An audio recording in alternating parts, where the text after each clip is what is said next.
உதவி செஞ்ச குடும்பங்கள் நல்லா நம்ம பிரார்த்தனை பண்ணுவோம். நம்ம சொல்கிறோம் அப்படியே சொல்லுங்க. அண்ணாமலையார் அருளால், உண்ணாமலை மன்னர்களால் அமாவாசை அன்னதானத்திற்கு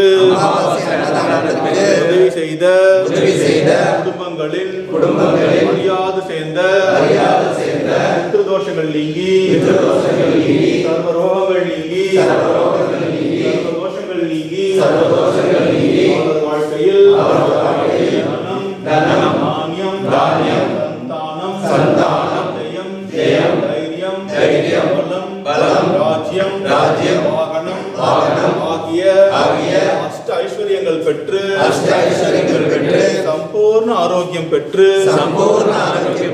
அவரது வாழ்க்கையில் எல்லா நலமும் வளமும் பெற எல்லாம் வல்ல அருணாச்சலேஸ்வரரையும் பித்ரு தேவதைகளையும் பிரார்த்திப்போம். ஓம் ஹர நம பார்வதி பதயே. ஓம் ஹர நம பார்வதி பதயே. அண்ணாமலையம் அண்ணா போற்றி, தென்னாடுடைய சிவனே போற்றி, ஏகம்பத்துரை என்றாய் போற்றி. நம சிவாய சிவாய நம ஓம் நம சிவாய சிவாய நம ஓம் நம சிவாய சிவாய நம ஓம் நம சிவாய நம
பார்வதி பதயே.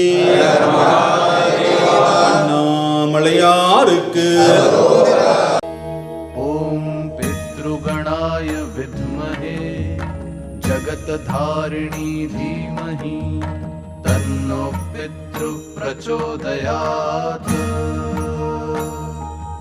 ஓம் பித்ருகணாய வித்மஹே ஜகத்தாரிணி தீமஹி तन्नो पितृ प्रचोदयात्. ॐ पितृगणाय विद्महे जगत्धारिणी धीमहि तन्नो पितृ प्रचोदयात्. ॐ पितृगणाय विद्महे जगत्धारिणी धीमहि तन्नो पितृ प्रचोदयात्. ॐ पितृगणाय विद्महे जगत्धारिणी धीमहि तन्नो पितृ प्रचोदयात्. ॐ पितृगणाय विद्महे जगत्धारिणी धीमहि तन्नो पितृ प्रचोदयात्. ॐ पितृगणाय विद्महे जगत्धारिणी धीमहि तन्नो पितृ पितृप्रचोदयात्। ॐ पितृगणाय विद्महे जगतधारिणी धीमहि तन्नो पितृप्रचोदयात्। ॐ पितृगणाय विद्महे जगतधारिणी धीमहि तन्नो पितृप्रचोदयात्। ॐ पितृगणाय विद्महे जगतधारिणी धीमहि तन्नो पितृप्रचोदयात्। ॐ पितृगणाय विद्महे जगतधारिणी धीमहि तन्नो पितृप्रचोदयात्।